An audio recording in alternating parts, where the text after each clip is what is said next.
Shalom, sahabat inspirasi. Kembali lagi bersama saya Prisciliana Haryanja di Inspiration Talk alias iTalk. Di sini kita bersama Bapak Yosua Sibarani.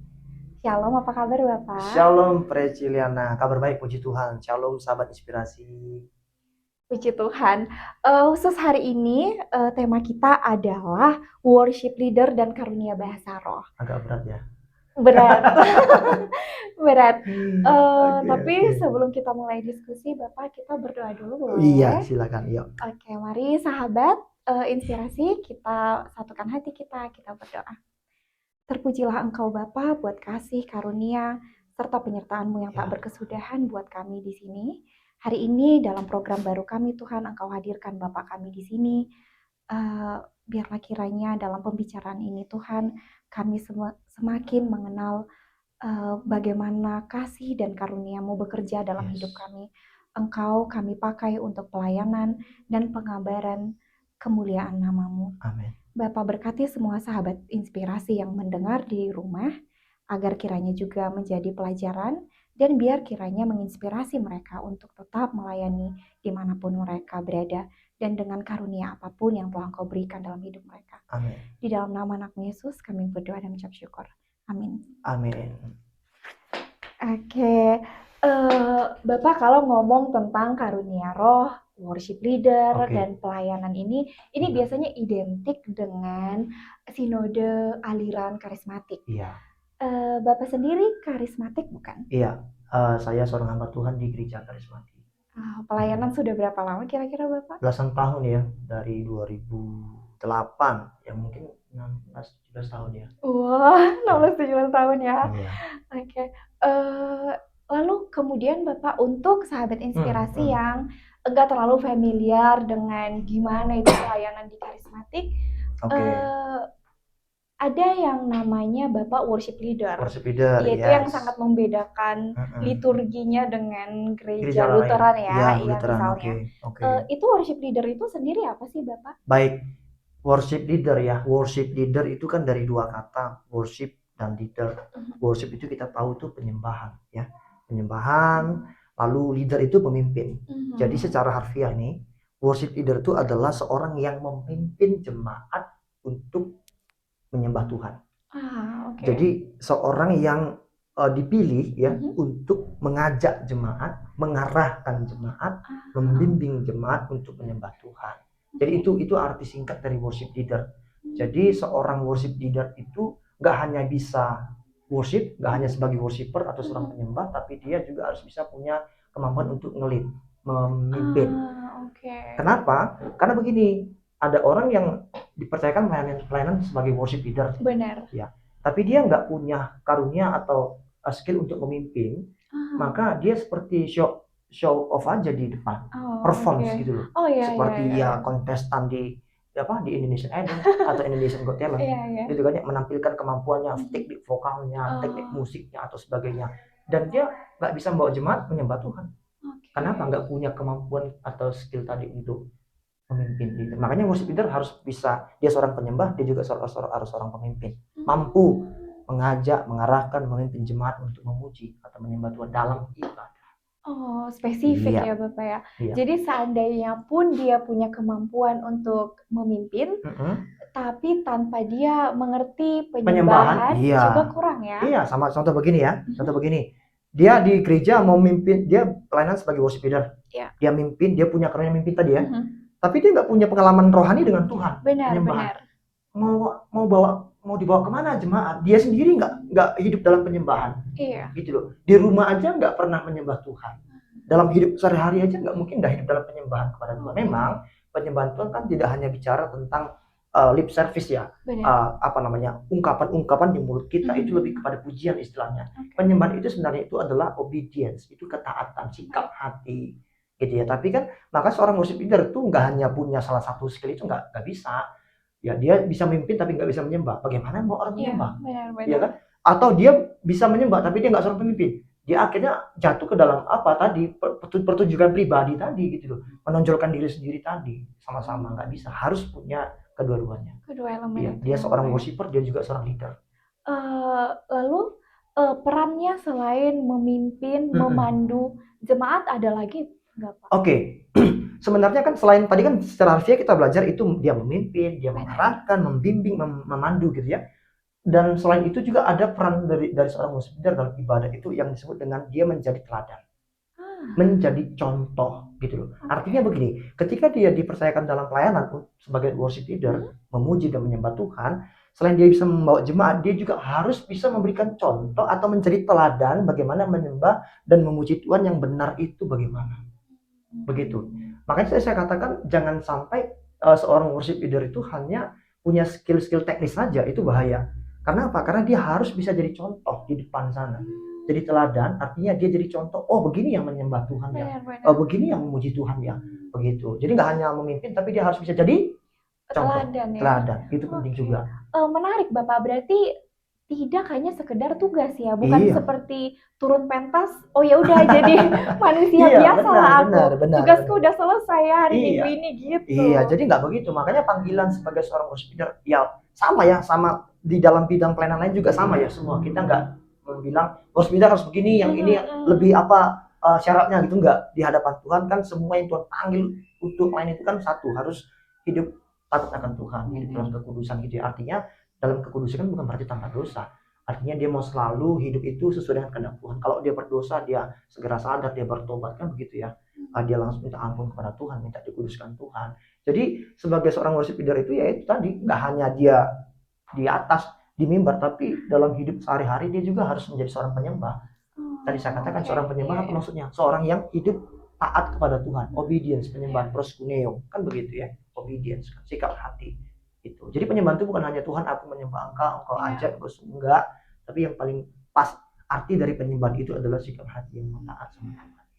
Benar ya Bapak, karena kemudian dengan dia yang seperti itu maka dia bisa mengajak orang benar dong, menjadi kan? Seperti itu ya. Baru worship leader namanya. Gitu. Penuh tantangan sebenarnya Bapak, tapi menarik untuk ini ya digeluti ya. Bapak sendiri dalam proses pelayanan pernah jadi worship leader kan? Saya dulu memulai pelayanan saya yang pertama tuh guru sekolah minggu. Ya kan, lalu saya karena saya pengen bisa menjadi pemusik di gereja, saya belajar musik, saya tanya-tanya ke orang yang tahu, lalu saya belajar musik, saya belajar gitar, saya belajar keyboard gitu kan ya. Lalu mulai saya jadi pemusik di gereja. Nah, sembari saya pemusik, saya juga jadi seorang worship leader.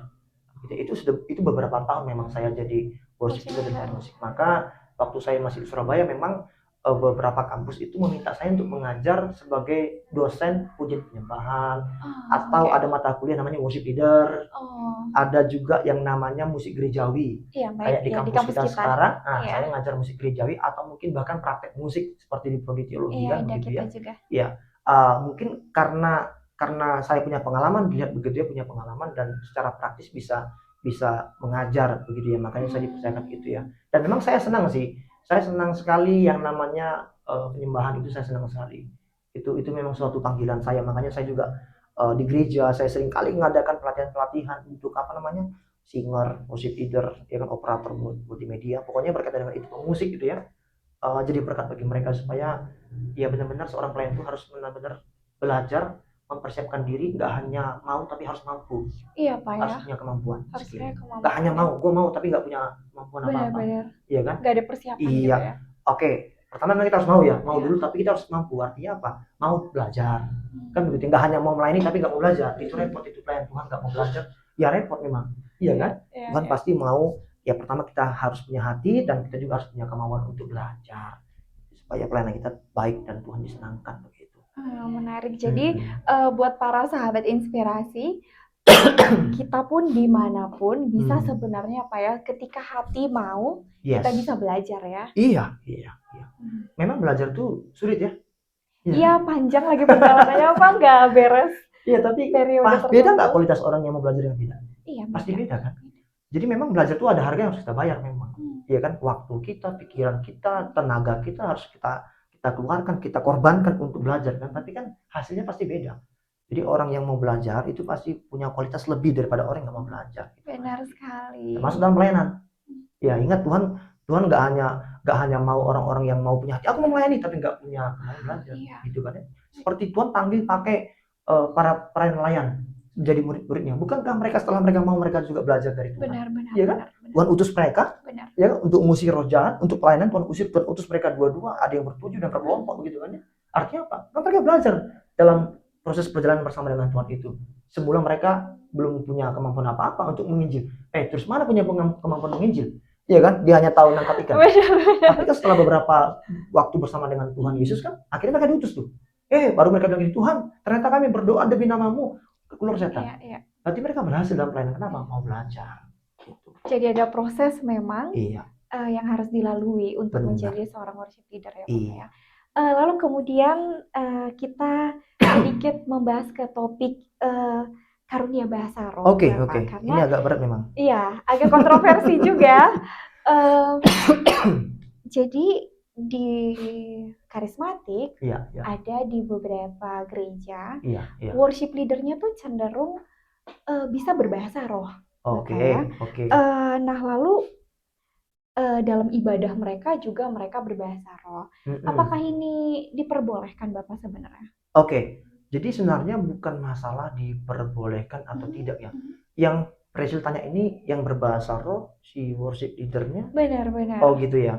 Si worship leader berbahasa roh ya. Benar. Nah, jadi begini ya. Bahasa roh itu kan karunia. Iya. Artinya karunia berarti kan pemberian dari Tuhan. Itu tidak kita dapatkan dari belajar. Iya kan? Bakat itu kita perlu kembangkan dengan kita belajar berlatih. Bakat bernyanyi, misalkan Presil punya suara bagus gitu kan ya. Bakat ya kan yang Tuhan kasih sejak lahir, dikasih Tuhan, kita kembangkan, kita latih. Namanya karunia itu kan pemberian Tuhan. Itu bukan kita dapatkan dari belajar. Begitu maksudnya. Contoh, kita bisa pintar karena kita belajar baca buku, kita bisa pintar. Ya, tapi berbahasa roh itu nggak bisa kita belajar begitu kayak kita baca buku. Karena itu karunia Tuhan. Dan dalam 1 Korintus pasal 12 ayat 7 dan 11 itu dikatakan begini, Roh Kudus itu memberikan karunia kepada orang percaya ya. Orang percaya ini berarti kita yang percaya kepada Tuhan Yesus ya. Itu sesuai dengan kehendaknya. Artinya Roh Kudus itu ngasih karunia kepada tiap-tiap orang percaya itu sesuai dengan kehendak Roh Kudus. Jadi apa kehendaknya? Pasti punya tujuan. Contoh begini, si A Tuhan Roh Kudus berikan karunia berbahasa roh, itu pasti punya tujuan. Dalam 1 Korintus pasal 14 itu dikatakan bahwa tujuan bahasa roh itu adalah untuk membangun diri sendiri. Ya, karena kita berkomunikasi dengan Tuhan, Tuhan yang tahu apa yang kita katakan, karena itu karunia dari Roh Kudus. Begitu kan ya. Nah, jadi ketika worship leader berbahasa roh, boleh nggak? Sekarang kita lihat Alkitab deh. Alkitab bilang gini dalam 1 Korintus pasal 14 ya, ayat 27 sampai 28. Itu dikatakan, kalau ada bahasa roh dalam ibadah itu sebaiknya ada yang menafsirkannya. Kenapa? Itu untuk menghindari kebingungan dari orang-orang yang tidak punya karunia bahasa roh. Ya kan? Kemudian juga itu kalau kita berbahasa roh tapi orang nggak ngerti apa yang kita katakan kan, apalagi orang yang misalkan jemaat yang baru bertumbuh dalam iman, belum punya pemahaman tentang karunia itu, kan jadi bingung. Orang ini ngomong apa sih? Ya kan? Aneh. Ya kan? Kayak baca mantra ini kayaknya gue nih apa di tempat lagi di mana ini? Iya kan? Begitu kan? Kayaknya pokoknya serem banget gitu kan. Jadi pencobaan gitu Bapak untuk beribadah. Gitu kan ya? Kenapa? Ya karena tadi mereka belum punya pemahaman tentang itu, langsung kita praktek begitu kan ya. Lalu kemudian juga itu kan bisa jadi membuat jemaat yang belum punya karunia itu, karena memang gini, Tuhan kan ngasih, tadi kan saya katakan Roh Kudus kan memberikan karunia kan sesuai dengan kehendak Dia. Terus orang yang dipenuhi Roh Kudus apa ciri-cirinya? Karena ada gereja menganggap bahwa syarat atau bukti orang dipenuhi Roh Kudus harus bisa berbahasa. Benar nggak demikian? Nah, berarti kan kayak orang-orang yang cinta Tuhan sungguh-sungguh tapi dia belum bisa berbahasa roh, apakah itu berarti tidak punya Roh Kudus? Kan, bukankah dia terintimidasi waktu itu lihat orang, dia berbahasa roh. Aku kok enggak ya? Merasa tertuduh, tertekan, ya kan? Dan dia jadi kayaknya ini bukan tempat saya deh. Iya itu enggak? Iya kan? Nah, akhirnya apa? Ada yang memilih untuk mundur dari gereja atau mungkin cari gereja lain deh yang enggak ada bahasa rohnya deh. Tapi ada yang lain merespon dengan cara yang berbeda. Caranya apa? Dia ikut-ikutan. Supaya gua juga dibilang bisa bahasa roh, ya gua ikut. Ya kan? Saya ini orang karismatik. Saya nggak anti bahasa roh. Saya mengakui itu karunia bahasa roh, itu karunia. Tapi yang harus kita pahami adalah praktek dan pemahaman itu harus sesuai dengan Alkitab loh. Begitu loh. Iya kan? Bahasa roh ada Tapi itu bukan kita yang buat-buat, bukan sesuatu, apalagi kita tiru-tiru. Ada sekolah juga yang mengajarkan berbahasa roh. Ya dikasih tahu kamu formulanya, rumusnya. Iya, nah itu pertanyaan aku selanjutnya sebenarnya Bapak. Nah itu, Jadi tuh, gimana? seperti yang kata Bapak, ada sekolah yang ngajarkan ini pelafalan buat bahasa roh gitu. Kemudian banyak juga dalam banyak skenario juga WL-nya, worship leader-nya sendiri yang mengajarkan dari depan untuk kemudian diikuti jemaatnya.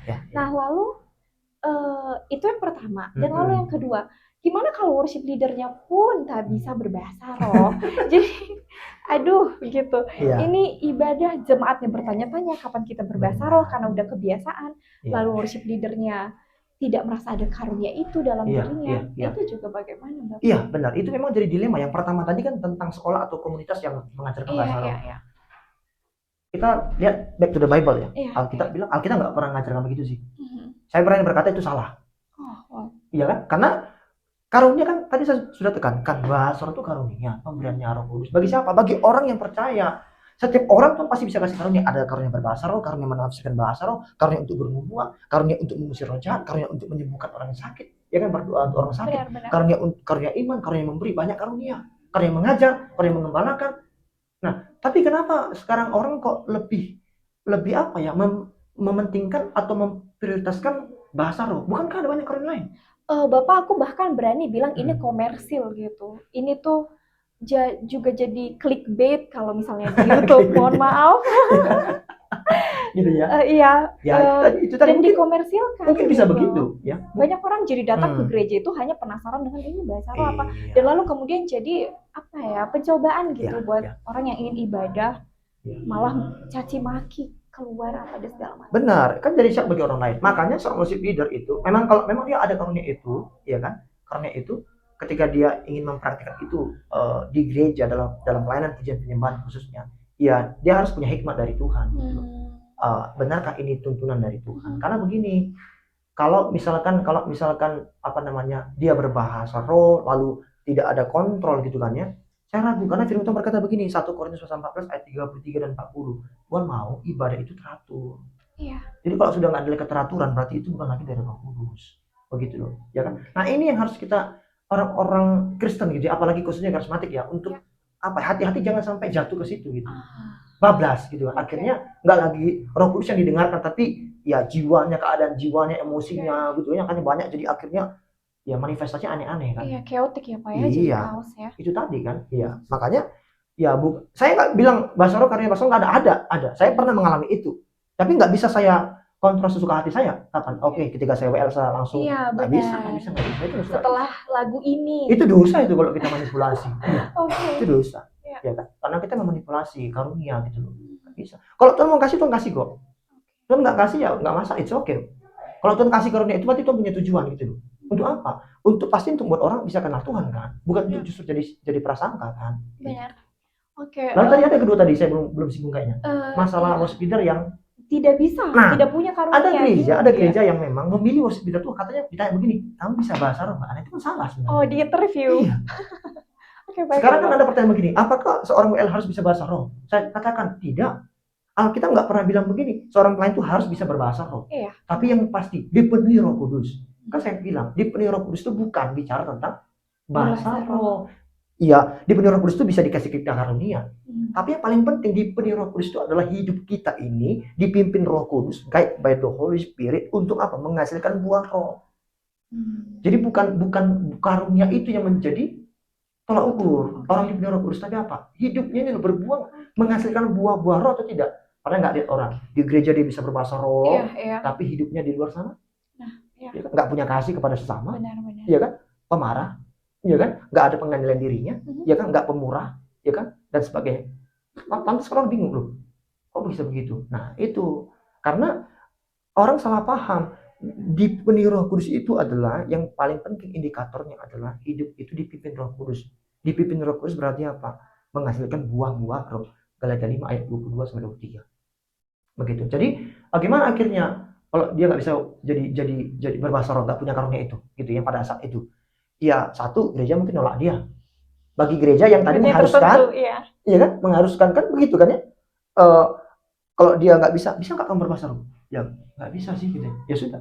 Kalau istilah bisa nggak bisa ini kan seolah itu kan kayak sesuatu yang bisa dipelajari loh. Makanya. Iya kan? Iya. Nah makanya itu dilema. Makanya saya sih nggak setuju dengan gereja yang mengatakan mewajibkan bahwa seorang worship leader harus berbahasa roh. Alkitab nggak pernah bilang gitu. Yang paling penting apa? Satu, dia dekat dengan Tuhan. Ya, punya hubungan yang intim dengan Tuhan. Yang ketiga, dia hidup takut akan Tuhan. Jadi yang menjadi kriteria seorang worship leader itu adalah kerohaniannya, perjumpaan dia secara pribadi dengan Tuhan, bukan apa? Bukan karunia. Karunia itu akan Tuhan tambahkan sebagai apa? Untuk memperlengkapi dan pelayanan. Bukan itu yang menjadi syarat utama gitu maksudnya. Itu Tuhan bisa tambahkan kok. Tiba-tiba nanti ketika kita pelayanan Tuhan kasih karunia menyembuhkan orang sakit. Bisa aja. Ketika kita ya kan? Atau mengusir roh jahat, atau berbahasa roh, atau menafsirkan bahasa roh, kan begitu. Nah itu maksudnya. Ya. Sangat menarik dan dalam. Ya memang ini, ya mungkin nanti kita bisa bahas berikutnya mungkin kali ya. Ya boleh. Karena memang ini agak panjang lebar gitu kan ya, supaya bisa lebih paham sih. Tapi menurut saya juga sangat penting untuk teman-teman di luar sana yang baru dekat dengan karismatik, gereja, belajar kenalan dengan gereja istilahnya ya. Untuk tetap was-was ya Bapak ya, tetap meminta tuntunan dari Tuhan untuk melihat mana yang benar, gitu, mana yang baik, mana yang berguna. Karena saya juga penasaran tentang keputusan sinode karismatik dan beberapa gereja yang memutuskan untuk kita berdoa atau menyembah dalam bahasa roh. Kenapa aku merasa itu Bapak sedikit kayak eksklusivitas gitu. Emang Tuhan nggak bisa mengerti bahasa manusia, bahasa Indonesia.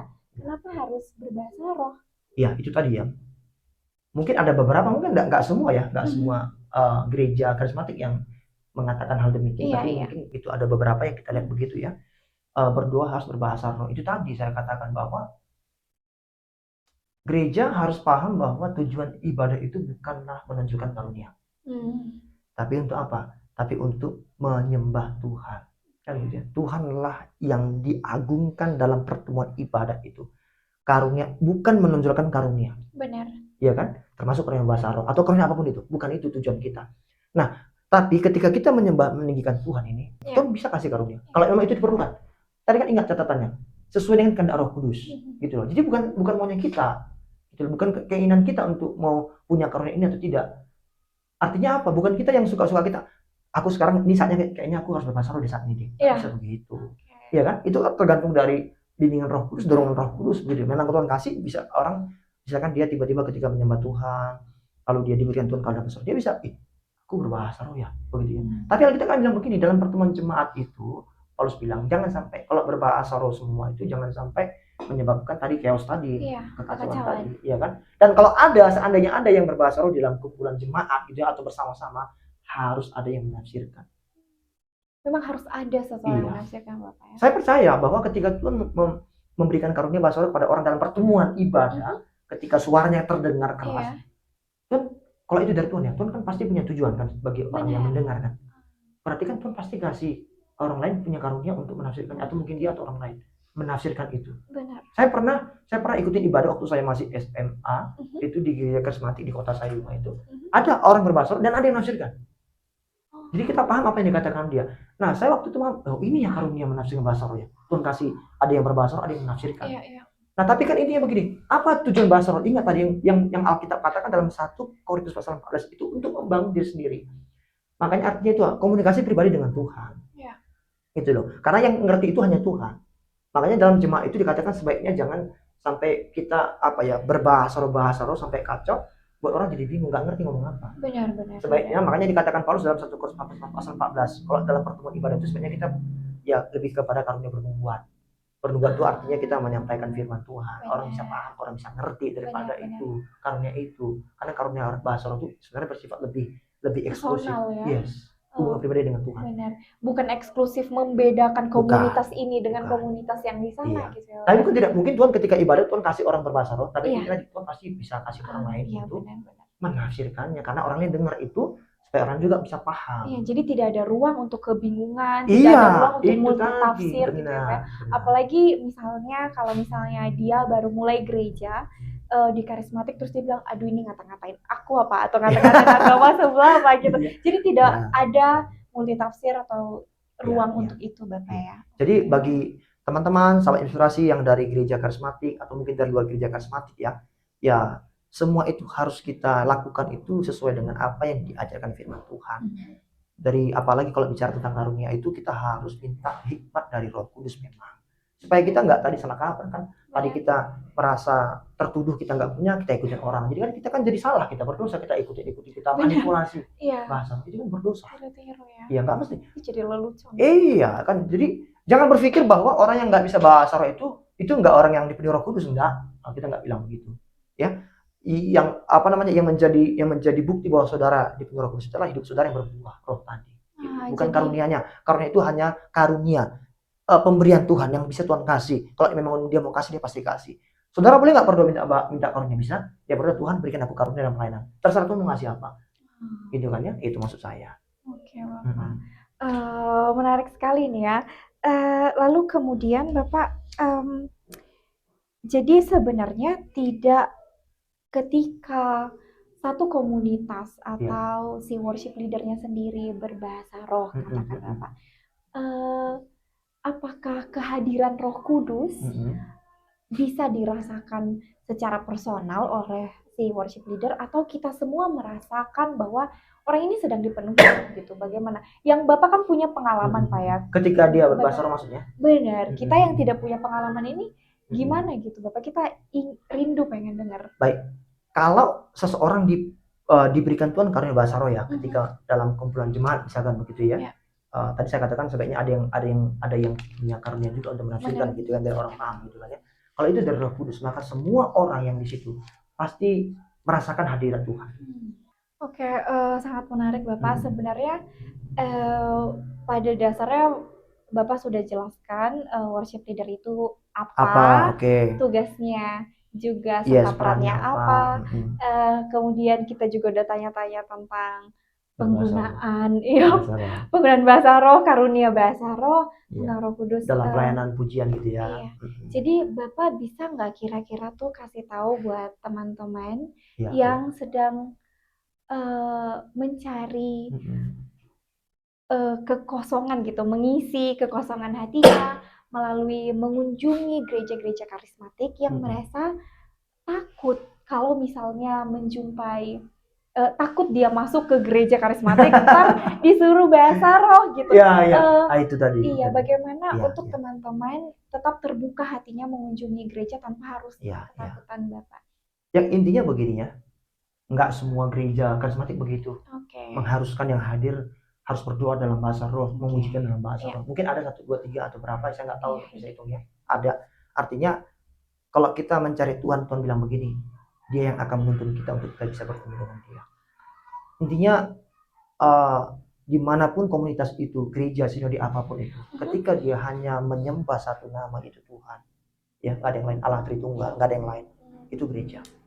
Ya, masalah-masalah saya pernah bilang juga di kelas, masalah-masalah liturgi itu hanya cara kita menyembah Tuhan. Benar. Ada orang yang mungkin suka lebih ekspresif seperti orang-orang Pentakosta karismatik, ada yang mungkin lebih memilih untuk lebih syahdu dan sebagainya. It's okay. Yang penting apa? Itu semua kita lakukan untuk satu pribadi, yaitu Tuhan, ya, yang telah menebus kita, yang telah menyelamatkan setiap kita. Maka ketika saudara mengunjungi sebuah gereja, khususnya gereja karismatik, ada yang mengharuskan begitu, ya saudara ya cari gereja lain deh. Masih banyak gereja yang ngajarkan gereja karismatik ya, yang mengajarkan prinsip firman Tuhan gitu loh dalam ibadahnya, dalam pelayanannya. Gitu. Jadi jangan satu kita generalisasi. Ya satu kita lihat ada yang praktek salah, harus kita melabel semua sesat. Kan begitu ya, kita bukan bagian porsinya kita sih mengatakan sesat atau tidak sih. Karena yang paling inti adalah ketika gereja itu menyembah Tuhan. Orang-orang tadi contoh gereja yang mengatakan harus berbahasa roh, jemaatnya harus berbahasa roh, yang nyanyi harus berbahasa roh, WL harus berbahasa roh. Tapi kan mereka juga kan menyembah Tuhan tuh. Ya mungkin tentang itu mungkin mereka masih miss, ya kan? Masih keliru tentang itu. Tapi bukan berarti mereka sesat. Dalam artian iman mereka tetap pada Tuhan kok, Yesus yang menyelamatkan, yang telah mati gitu ya. Makanya jangan langsung kita ngomong sesat tadi. Mungkin mereka belum paham. Ya kita doa supaya mereka bisa paham yang benar bagaimana, itu maksud saya. Jadi selama gereja itu dia menyembah satu-satunya Tuhan, itu Yesus sebagai Tuhan dan Juru Selamat, dan yang lain. Itu gereja benar. Begitu ya. Jadi masalah praktik tadi itu hanya cara aja sih, jangan itu menjadi sebuah perdebatan yang lalu kita sesat menyesatkan antara satu gereja dengan gereja yang lain. Yang disebut gereja apa? Kumpulan orang percaya. Kan tadi bilang kumpulan orang percaya yang begini ibadahnya, modelnya begini, kan nggak ada yang bilang begitu. Kumpulan orang karena memang gereja Alkitab nggak pernah mengajarkan, oh begini ya tata cara ibadah kita, nggak ada memang kan ya, nggak ada memang. Jadi makanya ada banyak variasi-variasi dalam kekristenan seperti itu. Itu hanya memperkaya, itu membuat kita lebih bisa menghargai orang lain, cara-cara orang lain untuk bisa menyembah Tuhan Yesus Kristus begitu. Saya juga setuju dengan apa yang Bapak bilang. Ada kebutuhan spiritualitas yang kita semua sedang kejar untuk penuhi gitu Bapak ya. Ada teman-teman yang suka di gereja Pentakosta Karismatik, ada juga yang diam-diam tenang seperti Lutheran. Dan juga sangat penting untuk sahabat inspirasi juga untuk tidak membiarkan dan hanya menerima ibadah dengan diam, duduk, datang gitu ya Pak ya. Tetap harus baca Alkitab dan was-was ya. Kita juga harus belajar, punya bekal juga untuk beribadah. Intinya jangan kita merasa kita paling benar deh. Iya juga. Jangan merasa kita paling benar, kita yang paling apalah gitu ya, fanatik. Benar. Eksklusif begitu, itu kayaknya untuk iman kita, iman kepada Yesus itu kita harus eksklusif. Artinya apa? Nggak ada keselamatan di luar Tuhan Yesus sudah. Oke. Itu boleh eksklusif. Itu harus loh. Iya. Masalah iman itu nggak ada yang lain tuh. Oke. Karena Yesus berkata, akulah jalan dan kebenaran dan hidup, tidak ada seorang pun yang sampai kepada Bapa kalau tidak melalui. Tapi mengenai caranya itu jangan fanatik sih. Makanya ketika saya diminta pelayanan di gereja yang Lutheran dengan tata cara ibadah, saya menikmati hadirat Tuhan juga di situ. Iya kan? Saya ikutin liturginya, saya ikutin, lalu saya kepada caranya. Saya bukan lantas apakah saya tidak merasakan hadirat Tuhan? Saya merasakan hadirat Tuhan. Itu tergantung kita. Kesiapan hati kita untuk kerinduan kita untuk berjumpa dengan Tuhan kan. Tuhan berkata begini, kalau kita punya kerinduan bertemu dengan Dia akan memberikan diri untuk kita jumpai. Kan begitu ya. Jadi bukan caranya, tapi masing-masing pribadi gitu loh. Dan pertemuan pada Tuhan juga tidak melulu harus di gereja Pak ya. Dalam komunitas juga sharing seperti ini ya. Tuhan itu kan dia kan pribadi yang kreatif ya. Kreatif, dia ada banyak cara dia bisa berjumpa dengan kita manusia gitu. Tergantung keterbukaan hati kita. Tuhan, aku mau berjumpa dengan Engkau, aku mau mengalami Engkau, aku mau sungguh-sungguh dipenuhi oleh Engkau, mengerti tentang Engkau. Tuhan pasti akan beribu-ribu cara dia akan buat kita untuk bisa kita mengenali Dia. Gitu. Oke, buat sahabat inspirasi juga dimanapun kamu berada, bila pernah mengalami pengalaman buruk, ketika pengalaman yang tidak familiar katakannya, jangan buruk, ketika beribadah di satu sinode atau aliran gereja tertentu, jangan kiranya langsung menghakimi atau apalagi mengkategorikan itu menjadi sesat ya Bapak ya. Bukan bagian kita sih. Iya, jangan. Ibadah seperti kata Bapak haruslah selalu inklusif ya Bapak ya, kita terbuka mau mencoba di mana kita nanti akhirnya menemukan kebutuhan spiritualitas kita terpenuhi secara rohani. Nah, itu berarti yang tepat, terpujilah Tuhan. Amin. Nah, lalu kemudian pada jalan keselamatan itu sendiri, nah itu yang eksklusif, harus nggak ada yang lain, ya kan? Benar. Iya kan? One way, hanya satu jalan, ya kan? The only one way, Jesus. Nah, lalu pembahasan kita tentang karunia roh juga kita semua bebas meminta ya Pak ya. Iya. Tuhan akan kasih sesuai dengan kehendak Dia tadi saya bilang. Benar. Misalkan begini ya, kita ketemu dengan orang yang kerasukan roh jahat. Iya. Karunia apa yang kau minta? Mengusir roh jahat. Mungkin bahasa roh kan? Ya jangan. Kan nggak konek kan? Nggak relate kan? Iya. Ya pasti. Nah, kalau memang Tuhan inginkan melalui kita, setan itu keluar melalui kita hanya alat ya. Kita hanya alat. Kalaupun nanti kita doakan orang bisa keluar, itu bukan karena kita. Ini kita jangan sampai mencuri kemuliaan Tuhan. Kita merasa, aku punya karunia. Ini penting ini Bapak, benar. Jadi kita jadi personal branding. Aku hamba Tuhan yang dipakai Tuhan khusus mengusir roh jahat. Nggak bisa begitu. Nggak bisa begitu. Itu karunia artinya apa? Tuhan kasih kapanpun, anytime, di mana kita butuhkan dan untuk memperlengkapi pelayanan kita. Kan begitu maksudnya. Jadi minta apa saja ketika kita butuh pelayanan roh karunia apa, minta sama Tuhan, Tuhan pasti kasih. Ya kan? Kalau memang Tuhan kasih, Tuhan pasti kasih. Begitu. Ya, untuk para sahabat diingat kita bisa minta untuk memperlengkapi pelayanan kita dan demi kemuliaan nama Tuhan. Mungkin saya baca ayat yang tadi saya singgung ya. Boleh. 1 Korintus pasal 12 ya. Ya. Mungkin sahabat inspirasi bisa buka Alkitab atau perhatikan apa yang saya baca. Tadi 1 Korintus pasal 12 ayat 7 dan 11 ya. Tentang karunia tadi yang Tuhan akan kasih kepada setiap orang percaya. Saya mulai ayat 7. 1 Korintus 12 ayat 7. Tetapi kepada tiap-tiap orang dikaruniakan penyataan roh untuk kepentingan bersama. Kepada tiap-tiap orang, maksudnya tiap-tiap orang percaya, dikaruniakan penyataan atau karunia roh untuk kepentingan bersama. Kemudian ayat 11 diulangi lagi. Tetapi semuanya ini, maksudnya semua karunia, ada karunia mengadakan mujizat, ayat 10 kan, karunia bernubuat, karunia untuk membedakan bermacam-macam roh, juga ada karunia itu membeda-bedakan bermacam-macam roh. Ini dari Roh Kudus atau dari roh lain? Itu juga ada. Itu ada. Nanti mungkin kita bisa bahas lebih lanjut ya. Lalu ada karunia untuk berkata-kata dalam bahasa roh, tadi kita bahas. Ada karunia untuk menafsirkan bahasa roh, ayat 11. Tetapi semuanya ini, maksudnya semua karunia tadi, ya kan, konteksnya tadi, dikerjakan oleh roh yang satu, Roh Kudus, pribadi Allah itu, ya, dan yang sama, yang memberikan karunia kepada tiap-tiap orang secara khusus, seperti yang dikehendakinya.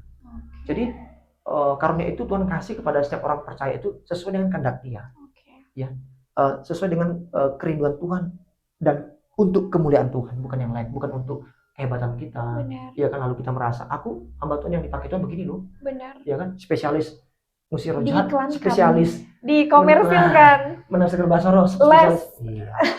Buka les gitu lah. Kalau saya sih nggak mau begitu, saya mau semua Tuhan, kalau bisa Tuhan kasih, Tuhan kasih ke saya. Saya nggak hanya bilang aku spesialis ini, nggak deh. Aku, Tuhan berikan aku karunia apa yang Tuhan mau kasih ke aku ketika aku melayani Tuhan, apa yang dibutuhkan oleh dalam pelayanan Tuhan. Iya kan, begitu dalam hubungan dengan jemaat dan sebagainya. Ya Bapak, saya rasa teman-teman sahabat inspirasi sampai di sini dulu pembahasan kita. Kalau ada mungkin pertanyaan dari teman sahabat inspirasi, bisa diketik di kolom komentar. Iya, silakan tanggapannya juga, atau bagaimana pengalaman kamu tentang karunia bahasa. Siapa tahu ada di antara kita yang punya. Dan bagaimana pengalaman dan tanggapannya, silahkan ditulis, kita penasaran. Nanti kita bisa bantu, kita bisa jawab gitu kan ya. Atau kita bisa bagikan dengan orang. Video juga boleh. Boleh. Kita jawab langsung di kolom komentar juga boleh gitu kan ya. Terima kasih Bapak sudah bersama dengan kita. Thank you. God bless. Khusus untuk pembahasan worship leader dan karunia bahasa roh. Iya. Sebelum kita akhiri, saya mau undang Bapak untuk pimpin kita dalam kita berdoa. Baik, sebelum kita berdoa, sahabat inspirasi, kalau konten ini memberkati, ya silakan di like. Tadi di komen sudah dibagikan lagi deh kepada orang-orang lain yang punya pergumulan tentang ini. Semoga ini bisa membuat kita lebih paham tentang kebenaran. Intinya adalah kita harus selalu punya kerinduan untuk mengenal kebenaran. Karena Alkitab berkata dalam Injil Yohanes, kebenaran itu yang akan memerdekakan setiap kita, ya. Kita merasa bebas karena kita bisa mengenal kebenaran, dan Alkitab berkata juga, aku adalah jalan dan kebenaran hidup, itu kata Yesus gitu ya. Jadi intinya adalah mari ayo kita punya hikmat deh, ya, punya hikmat, minta tuntunan dari Roh Kudus supaya dalam pelayanan kita, dalam hidup kita sebagai orang percaya, dalam ibadah kita atau apa yang kita kerjakan untuk Tuhan itu semuanya sesuai dengan kehendak Tuhan. Ya, baik, itu saja mungkin kita berdoa. Saya ajak kita bisa satukan hati kita berdoa bersama-sama. Bapak di surga, terima kasih, kami sungguh bersyukur kami dapat hadir di dalam program Inspiring Talk ini, iTalk. Kami membahas satu topik yang mungkin menjadi banyak perdebatan juga bagi orang-orang di luar sana, mungkin bagi teman-teman kami sahabat inspirasi, hamba terbatas Tuhan. Tapi biar Roh Kudus yang memberkati setiap sahabat inspirasi, orang-orang yang mendengarkan video ini, konten ini, sehingga kami boleh semakin mengenal Engkau. Ampuni dosa kami, kelemahan kami, biar Tuhan sempurnakan kami supaya kami juga semakin mengenal Engkau. Berkati Presidena yang telah menjadi host dalam program ini, berkati hamba juga sebagai narasumber, berkati semua teman-teman kru yang boleh ambil bagian dalam pelayanan dalam podcast hari ini, dalam program hari ini. Berkati juga semua sahabat inspirasi. Kami berdoa dan kami serahkan hidup kami, baik pekerjaan kami, pelayanan kami, studi kami, masa depan kami, pelayanan kami dalam tangan Tuhan. Kami berdoa dalam nama Tuhan Yesus Kristus. Haleluya. Amin. Shalom sahabat inspirasi. Shalom. Sampai jumpa. God bless.